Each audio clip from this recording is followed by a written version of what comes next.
नमस्कार विद्यार्थी मित्रांनो, मी प्राध्यापक डॉक्टर आनंद शिंदे, लक्ष्मीबाई भाऊराव पाटील महिला महाविद्यालय सोलापूर. विद्यार्थी मित्रांनो, माझ्या या यूट्यूब चॅनलमध्ये मी आपणा सर्वांचे सहर्ष स्वागत करतो. विद्यार्थ्यांनो, आजच्या या व्हिडिओच्या माध्यमातून आपण कोठारे आयोगाच्या शिफारशी ज्या आहेत त्या शिफारशींचा अभ्यास करणार आहोत. विद्यार्थ्यांनो, गेल्या एका व्हिडिओच्या माध्यमातून कोठारी आयोगानं सुचवलेल्या ज्या काही शिफारशी आहेत त्यापैकी 4 शिफारशींचा सविस्तर अभ्यास आपण केलेला आहे. त्यानंतर राहिलेल्या ज्या काही शिफारशी आहेत त्यापैकी काही शिफारशींचा अभ्यास आपण या व्हिडिओच्या माध्यमातून करणार आहोत आणि राहिलेल्या परत काही ज्या शिफारशी आहेत त्या शिफारशींचा अभ्यास आपण आणखीन एका व्हिडिओच्या माध्यमातून करणार आहोत. तर कोठारी आयोगाची ऐतिहासिक पार्श्वभूमी नेमकी काय आहे, त्याचबरोबर कोठारी आयोग जो आहे त्या आयोगानं कोणत्या प्रकारची राष्ट्रीय शिक्षणाची उद्दिष्ट सुचवली होती ती उद्दिष्टे आपण बघितली. त्यानंतर शैक्षणिक आकृतिबंध आणि दर्जा या संदर्भात नेमकी काय शिफारस सुचवली होती ते देखील आपण पाहिलेलं आहे. आणि शैक्षणिक सेवा सुविधा संबंधी काय शिफारशी आयोगानं केल्या होत्या ते सुद्धा आपण बघितलं आहे. आणि त्याचबरोबर शिक्षणाचा दर्जा सुधारण्यासाठी नेमक्या कोणकोणत्या प्रकारच्या शिफारशी कोठारी आयोगानं केल्या होत्या त्या आपण पाठीमागील व्हिडिओमध्ये पाहिलेले आहेत.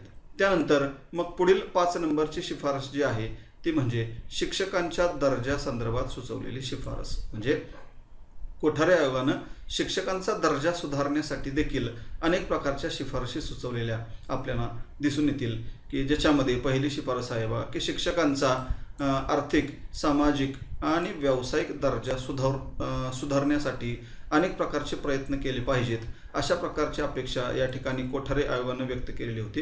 कारण कोठारी आयोगानं आपल्या या अहवालामध्ये शिक्षकांना फार उच्च दर्जाचं स्थान दिलेलं आपल्याला दिसून येईल आणि म्हणून त्यांचं आर्थिक, सामाजिक आणि व्यावसायिक दर्जा सुधारण्यासाठी सरकारी शाळेतील आणि बिगर सरकारी शाळेतील शिक्षकांची वेतन श्रेणी जी आहे ती सारखीच असली पाहिजे अशा प्रकारची पहिली शिफारस केली. म्हणजे त्या काळामध्ये साधारणपणे सरकारी शाळेतील जे शिक्षक आहेत त्यांना वेगळ्या प्रकारचा पगार मिळायचा आणि जे बिगर सरकारी शाळेतील लोक आहेत किंवा खाजगी शाळेतील जे लोक आहेत त्यांना वेगळ्या प्रकारची वेतन श्रेणी असायची. म्हणून त्यांनी असं सुचवलं की त्या दोन्ही प्रकारच्या शिक्षकांची वेतन श्रेणी एकच असली पाहिजे, भले ती सरकारी शाळा असेल किंवा खाजगी शाळा असेल.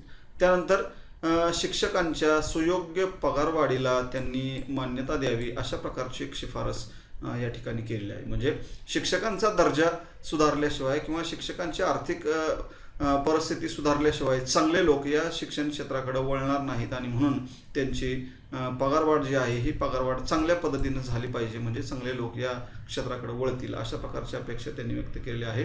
भारतामधील प्राथमिक शिक्षण, माध्यमिक शिक्षण, उच्च माध्यमिक शिक्षण, महाविद्यालयीन शिक्षण आणि विद्यापीठीय शिक्षण हे जे वेगवेगळ्या प्रकारचे शिक्षणाचे स्तर आहेत त्या वेगवेगळ्या स्तरातील शिक्षकांना आणि त्याचबरोबर माध्यमिक शाळेतील मुख्याध्यापक असतील किंवा महाविद्यालयामधील अधिव्याख्याते असतील, प्रपाठक असतील, प्राध्यापक असतील किंवा प्राचार्य असतील आणि विद्यापीठातील प्राध्यापक असतील या सर्वांना सुद्धा सुयोग्य अशा प्रकारच्या वेतन श्रेणी ज्या आहेत त्या वेतन श्रेणी आयोगानं सुचवलेल्या आपल्याला दिसतील. म्हणजे अगदी प्राथमिक शाळेपासून ते विद्यापीठ शिक्षण किंवा उच्च शिक्षण या वेगवेगळ्या स्तरावर शिकवणारे जे काही वेगवेगळ्या प्रकारचे शिक्षक आहेत किंवा रीडर आहेत, प्रोफेसर आहेत, प्रिन्सिपल आहेत किंवा शाळेतील मुख्याध्यापक आहेत, ह्या सर्व प्रकारच्या व्यक्तींना वेगवेगळ्या प्रकारच्या ज्या काही वेतन श्रेणी आहेत त्या वेतन श्रेणी सुचवण्याचं काम आपल्या कोठारी आयोगानं या आपल्या अहवालामध्ये केलेलं आपल्याला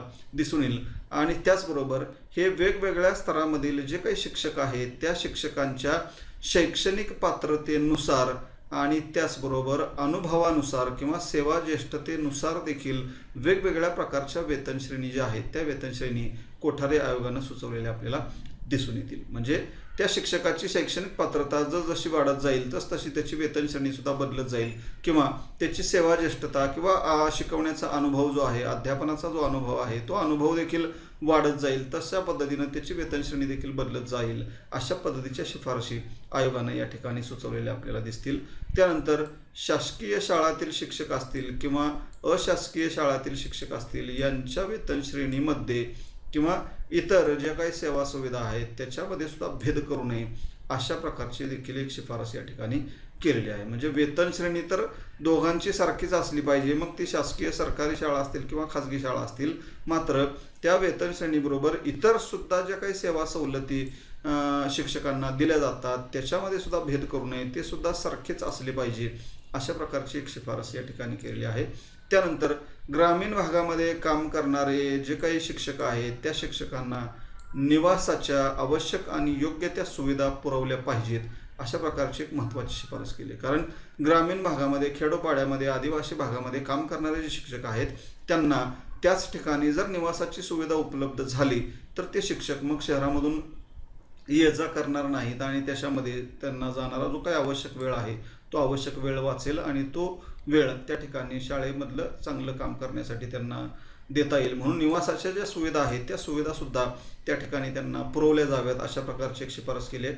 त्यानंतर शिक्षकांना निवडणुकांमध्ये सहभागी होण्याची देखील पूर्ण स्वातंत्र्य असावे, अशा प्रकारची एक शिफारस केली आहे. म्हणजे शिक्षकांना निवडणुकीमध्ये सुद्धा सहभाग घेता आला पाहिजे, निवडणूक देखील लढवता आली पाहिजे, ह्यासाठी त्यांना स्वातंत्र्य द्यावं, अशा प्रकारची सुद्धा शिफारस आयोगानं केलेली आहे. आणि त्याचबरोबर पत्राद्वारे मिळणारे जे काही शिक्षण आहे त्या शिक्षण सुविधेचा लाभ देखील घेण्याचे स्वातंत्र्य शिक्षकांना असलं पाहिजे. म्हणजे पत्राद्वारे पोस्टल किंवा घरी बसून जे काही शिक्षण घेऊ इच्छिणारे, शैक्षणिक पात्रता वाढवू इच्छिणारे शिक्षक असतील त्यांना सुद्धा त्या सुविधेचा लाभ घेण्याचं स्वातंत्र्य देण्यात यावं, अशा प्रकारची शिफारस या ठिकाणी कोठारे आयोगानं सुचवलेली आपल्याला दिसून येईल. तर अशा पद्धतीनं शिक्षकांचा आर्थिक, सामाजिक आणि व्यावसायिक दर्जा सुधारण्यासाठी ह्या वेगवेगळ्या प्रकारच्या ज्या शिफारशी आहेत त्या शिफारशी कोठारे आयोगानं सुचवलेल्या आपल्याला या ठिकाणी दिसतील.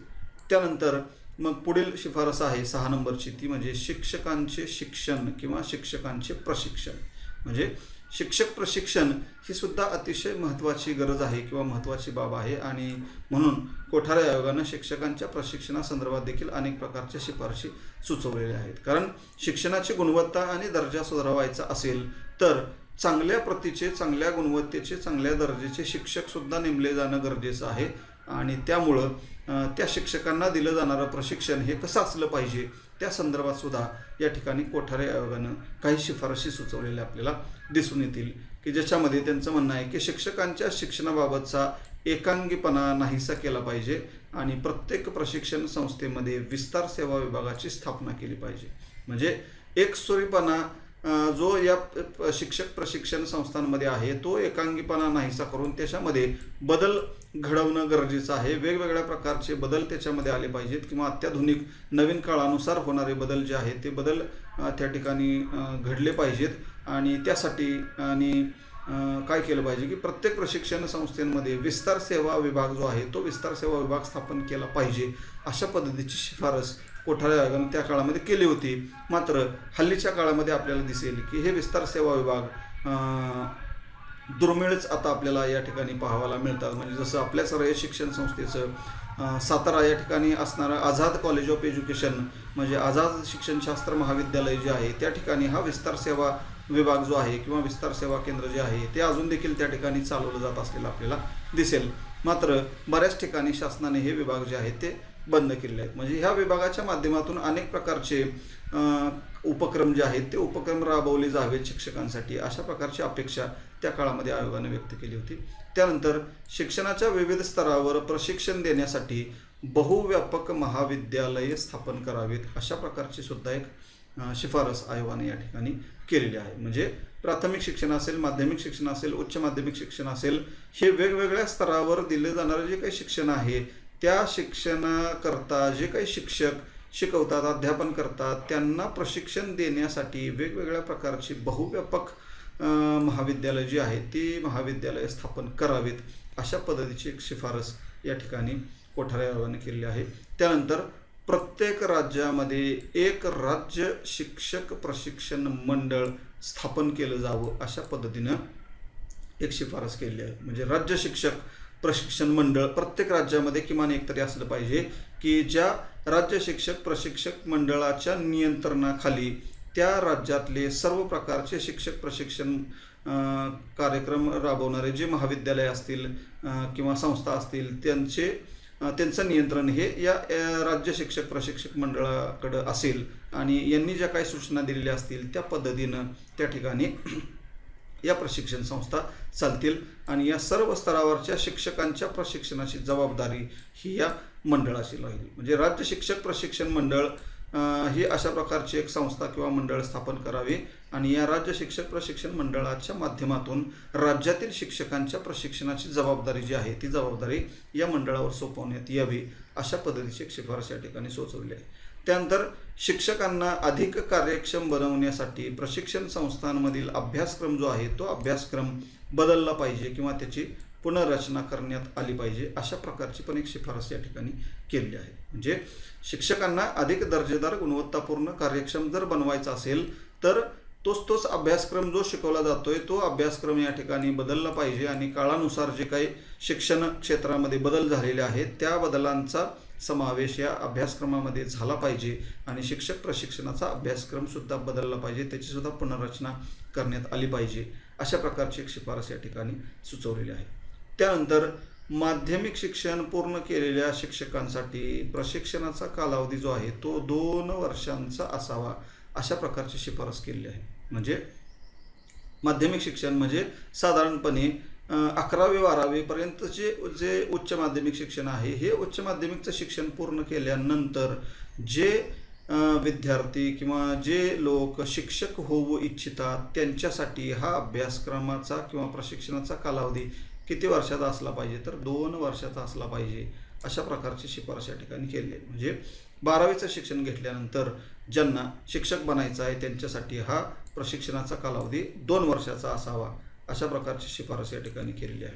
त्यानंतर पदवीधरांच्या प्रशिक्षणाचा कालावधी सध्या तरी 1 वर्षाचा असावा आणि नंतर तो 2 वर्षाचा करावा अशा प्रकारची शिफारस आहे. म्हणजे जे लोक BA, BCom, BSc ह्यासारखे पदवी शिक्षण घेऊन मग ज्यांना या शिक्षण क्षेत्रामध्ये यायचं आहे किंवा शिक्षकी पेशामध्ये यायचं आहे त्यांच्यासाठीचा कालावधी हा किती असला पाहिजे तर 1 वर्षाचा असला पाहिजे अशा प्रकारची शिफारस केली आहे. मात्र नंतर तो 2 वर्षाचा केला जावा असं सुचवलं होतं आणि त्यानुसार आजच्या काळाचा जर आपण विचार केला तर बघा एक 10 वर्षापूर्वी साधारणपणे हा कोर्स BEdचा कोर्स जो आहे तो 1 वर्षाचा होता, मात्र आत्ता तो कोर्स 2 वर्षाचा आहे आणि भविष्यामध्ये तो कोर्स 4 वर्षाचा एकात्मिक कोर्स म्हणून केला जावा अशा प्रकारची शिफारस आता नवीन जे राष्ट्रीय शैक्षणिक धोरण 2020 आलेलं आहे त्याच्यामध्ये ही नवीन शिफारस सुचवली की 1 वर्षाचं 2 वर्षाचं सगळे कोर्स बंद करण्यात यावे आणि केवळ 4 वर्षाचं एकात्मिक BA, BEd, BSc, BEd सारखे कोर्सेस चालवले जावेत अशा प्रकारची अपेक्षा आता नवीन शैक्षणिक धोरणामध्ये करण्यात आलेली आहे. त्यानंतर प्रशिक्षण महाविद्यालयातील शिक्षकांना 2 पदव्या असल्या पाहिजेत. म्हणजे प्रशिक्षण महाविद्यालय म्हणजे DEd कॉलेजेस किंवा BEd कॉलेजेस जे आहेत की जिथं शिक्षक घडवण्याचं काम केलं जातं किंवा शिक्षकांना प्रशिक्षण देण्याचं काम केलं जातं अशा महाविद्यालयातील शिक्षकांना किती पदव्या असल्या पाहिजेत 2 पदव्या असल्या पाहिजेत. त्यापैकी पहिली पदवी ही मास्टर पदवी असली पाहिजे आणि दुसरी पदवी ही शिक्षणशास्त्रातली पदवी असली पाहिजे अशा प्रकारची शिफारस या ठिकाणी केली आहे. म्हणजे ज्यांना DEd किंवा BEd कॉलेजला अध्यापन करायचं आहे अशा शिक्षकांची एक मास्टर पदवी म्हणजे मग तो कुठलाही विषय असू द्या मराठी, हिंदी, इंग्रजी, इतिहास, भूगोल कुठलाही विषय त्याच्यामध्ये MA तो असला पाहिजे. मास्टर डिग्री म्हणजे MA असला पाहिजे आणि शिक्षणशास्त्रातली पदवी म्हणजे MEd असला पाहिजे.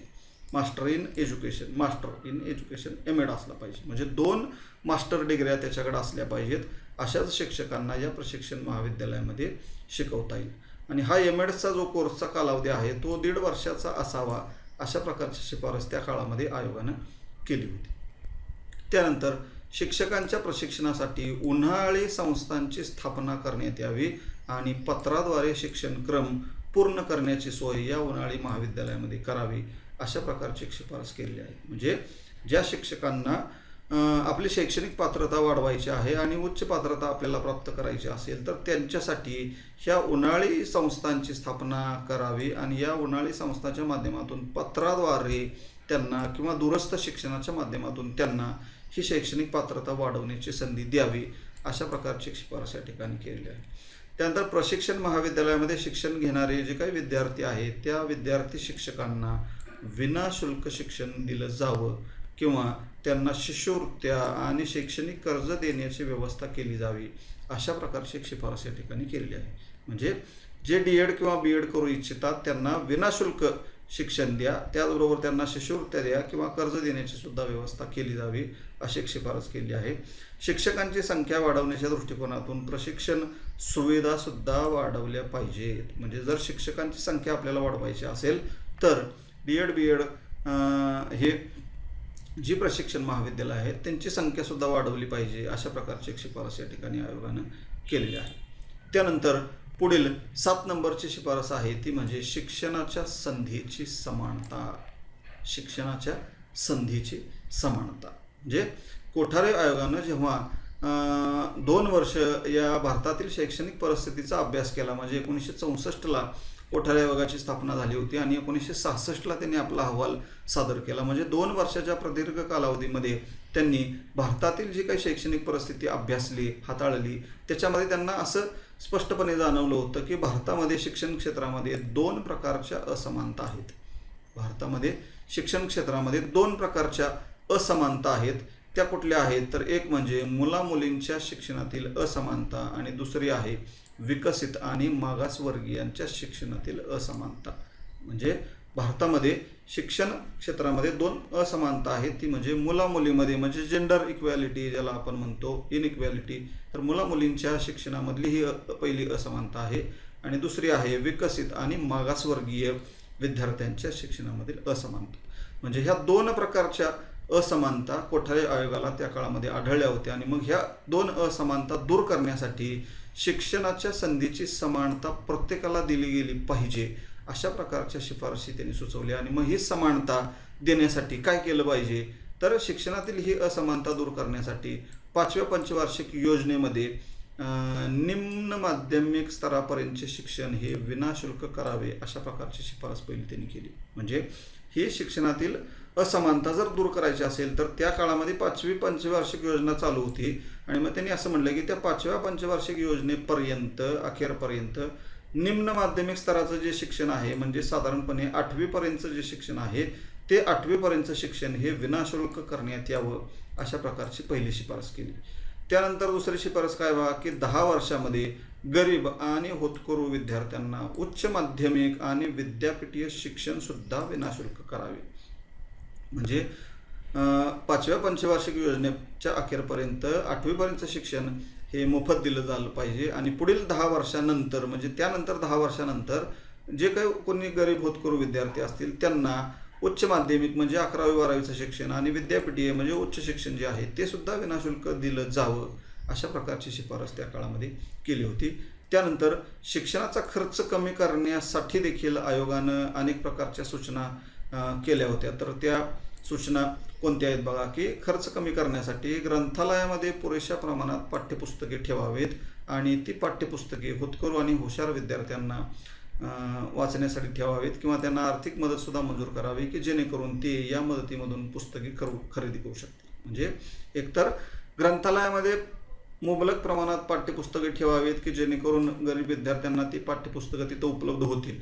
नसेल तर मग जे गरीब हुशार विद्यार्थी असतील त्यांना आर्थिक मदत द्यावी की ज्याच्यामधून त्यांना ती पाठ्यपुस्तकं किंवा पुस्तकं खरेदी करता येऊ शकतील अशा पद्धतीची एक शिफारस केली आहे. माध्यमिक स्तरावर 15% विद्यार्थ्यांना शिष्यवृत्त्या मंजूर केल्या जाव्यात अशा प्रकारची एक शिफारस केली आहे. म्हणजे माध्यमिक शिक्षण जे आहे 9वी 10वीचं त्या 9वी 10वीच्या विद्यार्थ्यांना 15% विद्यार्थ्यांना शिष्यवृत्त्या दिल्या जाव्यात.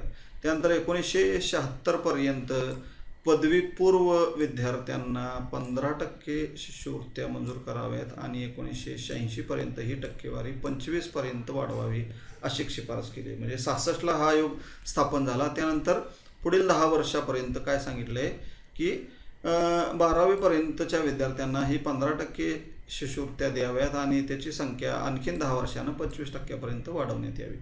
विद्यापीठीय शिक्षणात सुद्धा शिष्यवृत्त्या देण्याची सुरुवात केली पाहिजे, करावी अशा प्रकारची सुद्धा शिफारस केली आहे. आणि जे विद्यार्थी परदेशी शिक्षणासाठी निवडले गेलेले आहेत म्हणजे ज्यांची परदेशामध्ये जाऊन शिक्षण घेण्यासाठी ज्यांची निवड झालेली आहे अशा 500 विद्यार्थ्यांना सुद्धा शिष्यवृत्ती मंजूर करावी अशा प्रकारची पण शिफारस कोठारे आयोगानं केलेली आहे. म्हणजे शिक्षणातील असमानता दूर करण्यासाठी त्यांनी ह्या अशा अनेक वेगवेगळ्या प्रकारच्या शिफारशी केल्या किंवा गरीब होतकरू विद्यार्थ्यांना शिक्षण मिळावं, मागासवर्गीय विद्यार्थ्यांना शिक्षण मिळावं म्हणून त्यांनी ह्या अनेक प्रकारच्या आर्थिक तरतुदी ज्या आहेत त्या आर्थिक तरतुदी शिष्यवृत्त्या विद्यार्थ्यांना दिल्या जाव्यात अशा पद्धतीच्या वेगवेगळ्या शिफारशी केलेल्या आपल्याला दिसून येतील. त्यानंतर पुढील शिफारस आहे ती म्हणजे शालेय शिक्षणाचा विस्तार. म्हणजे शालेय शिक्षणाचा विस्तार करण्यात यावा अशा प्रकारची एक शिफारस जी आहे ती शिफारस आयोगानं केली होती. कारण अजून देखील शालेय शिक्षणाचा विस्तार जो आहे तो शालेय शिक्षणाचा विस्तार मोठ्या प्रमाणामध्ये झालेला नव्हता आणि म्हणून तो मोठ्या प्रमाणामध्ये करण्यासाठी त्याचा विस्तार करण्याची योजना कोठारी आयोगानं आखली होती. आणि त्या संदर्भात त्यांनी असं म्हटलं की प्रत्येक जिल्ह्यामध्ये प्राथमिक शिक्षणाची केंद्रे उघडली गेली पाहिजेत. म्हणजे शिक्षणाचा ह्या शालेय शिक्षणाचा जर विस्तार करायचा असेल तर काय म्हटलंय त्यांनी की प्रत्येक जिल्ह्यामध्ये प्राथमिक शिक्षण केंद्र किंवा प्राथमिक शाळा ज्या आहेत त्या उघडल्या जाणं गरजेचं आहे, तरच त्याचा विस्तार आपल्याला करणं शक्य राहील. प्राथमिक शिक्षणाच्या व्यवस्थापकीय मंडळांनी प्राथमिक शिक्षणाचा विस्तार करण्याकडे लक्ष द्यावं अशा प्रकारची पण सूचना आयोगाने केलेली आहे. म्हणजे प्राथमिक शिक्षण मंडळ जे आहे, व्यवस्थापक मंडळ जे आहे, त्यांनी काय केलं पाहिजे तर या प्राथमिक शिक्षणाचा विस्तार करण्याकडं अधिकाधिक लक्ष दिलं गेलं पाहिजे असं सुचवलंय. त्यानंतर 1975-76 पर्यंत 5 वर्षाच्या सर्व मुलामुलींना शिक्षण देण्याची व्यवस्था करावी आणि 85-86 पर्यंत 7 वर्षाच्या सर्व मुलामुलींना शिक्षण मिळालं पाहिजे अशा प्रकारचा विश्वास किंवा विचार या ठिकाणी आयोगानं व्यक्त केलेला आहे. म्हणजे 10 वर्षानंतर 10 वर्षापर्यंत 5 वर्षाची जी बालकं आहेत त्या सर्वांना मोफत शिक्षण मिळालं पाहिजे आणि त्यानंतर आणखीन 10 वर्षांनी म्हणजे 85-86 पर्यंत 7 वर्षाच्या मुलामुलींना हे शिक्षण दिलं गेलं पाहिजे. अशा पद्धतीनं त्याचा विस्तार झाला पाहिजे किंवा मोफत शिक्षण दिलं तर विस्तार वाढेल म्हणून ही शिफारस केलेली आहे. निम्न स्तर किंवा माध्यमिक शिक्षणातील 20% जे विद्यार्थी आहेत त्यांना व्यावसायिक शिक्षण द्यावं. म्हणजे 8वी 9वी 10वी किंवा माध्यमिक स्तर जो आहे त्या माध्यमिक स्तरावर काय केलं पाहिजे 20% विद्यार्थ्यांना व्यावसायिक शिक्षण दिलं पाहिजे आणि उच्च माध्यमिक स्तरावरल्या सुद्धा 50% विद्यार्थ्यांना काय केलं पाहिजे व्यावसायिक शिक्षण दिलं पाहिजे. म्हणजे ह्या स्तरावरली विद्यार्थी संख्या जी आहे ती मर्यादित आपल्याला ठेवता येऊ शकेल. म्हणजे भविष्यामध्ये ह्या विद्यार्थ्यांना जर व्यावसायिक शिक्षण दिलं गेलं तर हे विद्यार्थी पुन्हा विद्यापीठ शिक्षणाकडे जाऊन गर्दी करणार नाहीत किंवा उच्च शिक्षणाकडे जाऊन गर्दी करणार नाही, तर त्यांना स्वतःचा व्यवसाय नोकरी धंदा सुरू करता येईल आणि उच्च शिक्षणाकडे होणारी गर्दी जी आहे ती गर्दी पण आपल्याला कमी करता येईल. त्या दृष्टिकोनातून 20% माध्यमिक शिक्षणातील विद्यार्थ्यांना आणि 50% उच्च माध्यमिक स्तरावरील विद्यार्थ्यांना काय केलं पाहिजे व्यावसायिक शिक्षणाची व्यवस्था करून दिली पाहिजे अशा प्रकारची शिफारस या ठिकाणी आयोगानं केलेली आपल्याला दिसून येईल. त्यानंतर पुढील शिफारस आहे बघा ती म्हणजे त्रिभाषा सूत्रीमध्ये दुरुस्ती. त्रिभाषा सूत्री म्हणजे आपण बघितलं की मुदलियार आयोग आपण जेव्हा बघितला तेव्हा त्या मुदलियार आयोगानं ही एक त्रिभाषा सूत्री जी आहे 3 भाषांच्या अभ्यासाच्या संदर्भातली जी काही शिफारस केलेली होती तर त्यावेळी अनेक टीका जी आहे किंवा अनेक लोकांनी त्याच्यावर टीका केली होती कारण अभ्यासक्रमाचं ओझं वाढलं अशा प्रकारच्या अनेक टीका त्याच्यावर झालेल्या होत्या. कारण त्रिभाषा सूत्री म्हणून 3 भाषांचा अभ्यास केला पाहिजे अशा प्रकारची शिफारस जरी आयोगाने केलेली असली तरीसुद्धा त्याच्यामध्ये 4 किंवा 5 भाषा अभ्यासल्या पाहिजेत अशा प्रकारची शिफारस मुदलियार आयोगाने केली होती. आणि म्हणून ह्या त्रिभाषा सूत्रीची जी काही अंमलबजावणी करण्यात अनेक प्रकारचे जे काही दोष निर्माण झाले होते किंवा ती यशस्वी ठरली नव्हती आणि म्हणून तिच्यामुळं जे काही असमाधानाचं किंवा विरोधी वातावरण तयार झालं होतं ते वातावरण कमी करण्यासाठी कोठारी आयोगानं काय केलं की याच्यामध्ये दुरुस्ती करण्याचा विचार मांडला आणि ती दुरुस्ती कशा प्रकारे करण्यात यावी ते सुद्धा या ठिकाणी त्यांनी सांगितलेलं आहे. म्हणजे 3 भाषांचा अभ्यास त्रिभाषा सूत्री जी आहे की ज्याच्यामध्ये 4-5 भाषांचा अभ्यास विद्यार्थ्यांवर लादला गेला होता आणि त्यामुळं असमाधानाचं किंवा विरोधाचं वातावरण जे तयार झालं होतं हे वातावरण कमी करण्याच्या दृष्टिकोनातून आयोगानं या त्रिभाषा सूत्रीमध्ये काही सुधारणा सुचवलेल्या आहेत, दुरुस्ती सुचवलेल्या आहेत आणि मग कोणत्या 3 भाषांचा अभ्यास केला पाहिजे ह्या संदर्भात सुद्धा शिफारस केलेली आहे. तर काय दुरुस्ती सुचवलेली आहे बघा. तर मातृभाषेनंतर एक राष्ट्रभाषा म्हणून हिंदीचं स्थान महत्त्वाचं आहे. म्हणजे त्यांनी असं स्पष्ट सांगितलं आहे की पहिली भाषा ही आपली मातृभाषा असली पाहिजे, मात्र मातृभाषेनंतर दुसरी जर भाषा कुठली विद्यार्थ्यांना शिकवायची असेल तर ती राष्ट्रभाषा म्हणून हिंदीचाच विचार केला पाहिजे. कारण त्या काळामध्ये हिंदी ही फार मोठ्या प्रमाणामध्ये बोलली जात होती किंवा सर्व प्रदेशांमध्ये हिंदीचा प्रसार चांगला होता आणि म्हणून त्यांनी म्हटलं की मातृभाषेनंतर एक राष्ट्रभाषा म्हणून हिंदीचा स्वीकार केला पाहिजे. त्यानंतर इंग्रजीचं ज्ञान तर विद्यार्थ्यांना आवश्यकच आहे, लाभदायक आहे. त्यामुळं इंग्रजी एक भाषा या ठिकाणी त्यांना शिकवलीच गेली पाहिजे. म्हणजे एक मातृभाषा, एक राष्ट्रभाषा आणि एक इंग्रजी भाषा अशा पद्धतीने ह्या 3 भाषा त्या विद्यार्थ्यांना शिकवल्या पाहिजेत. आणि या 3 भाषांचं अध्ययन करण्याचा सुयोग्य स्तर जो आहे तो म्हणजे निम्न माध्यमिक स्तर. म्हणजे ह्या 3 भाषा ज्या आहेत ह्या 3 भाषांची सुरुवात कधी करावी तर निम्न माध्यमिक स्तरावर, म्हणजे 6वी 7वी 8वीचे जे वर्ग आहेत त्या 6वी 7वीच्या 8वीच्या वर्गावर विद्यार्थी आल्यानंतर ह्या भाषा काय करायच्या सुरू करायच्या, त्याचा अभ्यास सुरू करायचा. इंग्रजी किंवा हिंदीचे जे अध्यापन आहे हे कधी केलं पाहिजे तर जेव्हा जास्तीत जास्त प्रेरणा तिची गरजेची आहे किंवा गरज त्या विद्यार्थ्याला असेल तेव्हाच ती सुरू करावे अशा प्रकारची एक शिफारस केली. म्हणजे इंग्रजी आणि हिंदी, कारण ह्या 2 भाषा वेगळ्या आहेत, मातृभाषेपेक्षा त्याच्या वेगळ्या आहेत. त्यामुळं ह्याची सुरुवात कधी करावी तर जेव्हा त्याची जास्तीत जास्त गरज भासेल आणि विद्यार्थ्यांना प्रेरणा द्यायची असेल तेव्हाच ही सुरू करावी.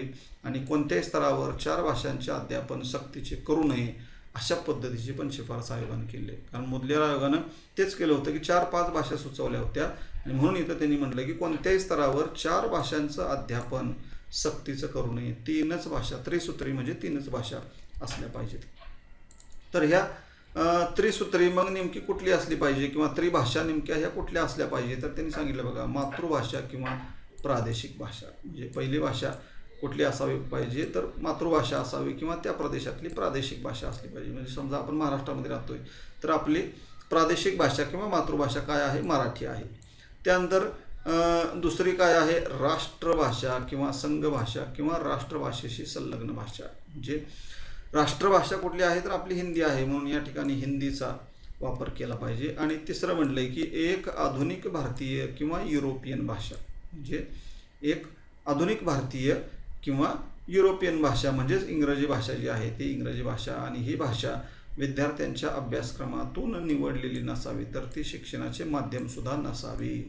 म्हणजे शिक्षणाचं माध्यम हे मातृभाषाच असलं पाहिजे, प्रादेशिक भाषाच असलं पाहिजे आणि ह्या युरोपियन भाषा किंवा आधुनिक भाषा ज्या आहेत त्या त्याचं माध्यम नसाव्यात अशा प्रकारची शिफारस या ठिकाणी आयोगानं केलेली आहे. तर विद्यार्थी मित्रांनो, अशा प्रकारे आजच्या या व्हिडिओच्या माध्यमातून आपण कोठारी आयोगानं ज्या काही वेगवेगळ्या प्रकारच्या शिफारशी सुचवल्या होत्या त्यापैकी आणखीन 5 शिफारशींचा अभ्यास आपण या व्हिडिओच्या माध्यमातून केलेला आहे.